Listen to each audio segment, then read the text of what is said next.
شاوخوا 15 میاشتې وړاندې د پاکستان پوځي رژیم د تورخم همدغه بازار د بریدونو لاندې راوسته او پراخه ورلګېدنه پکې رامنځته شوه. نږدې 150 هټۍ پکې د اور خوراک شوې او سوداګرو ته پکې شاوخوا 300 میلیونه افغانۍ زیان واوښته. خو زه دا دی اوس د تورخم په همغه بازار کې ولاړ یم.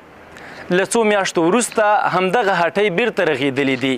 سوداګر بیرته خپل کاروبار ته راستانه شوي دي او بازارونه یو ځل بیا د خلکو پر مخ پرانیستل شوي دي.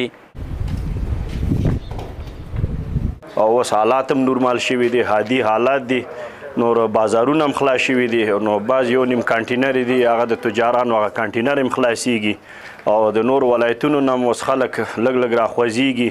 اوس راځي د تورخم بازار ته لږ خپل سامانونه څه چې وړتیا وي هغه د ځان سره اخلي، ځان سره وړي او نور الحمدلله وضعیت نورمال ده، څه مشکل نشته. د خدای فضل اوس د تورخم حالات نورمال حالات دی او ټول دکانونه خلاص شوي دي او خلک خپل کاروبار ته راغلی او د سوداګرو نه هم هیله کوم چې خپل سامان د ترلاسه کولو لپاره تورخم ته راشي. دکانونه ټول تورخم ټول دکانونه خلاص دي. ورته مهال د تورخم ځایي مسؤلین وایي چې د هټیوالو ټولو ستونزو ته به رسېدنه کوي او د هر راز همکارۍ ډاډ ورکوي.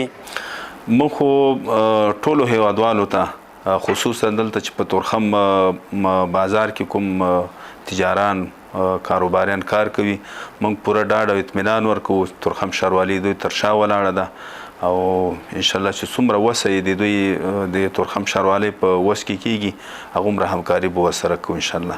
د جګړې له امله زیانمن شوی بازار یو ځل بیا د خلکو پر مخ پرانیستل شوی. سوداګر هیله لري چې د خلکو په ورتګ سره به بازار بیرته هماغه پخواني حالت ته وګرځي. عزیز الحسن نعماني، حریت راډیو، تورخم.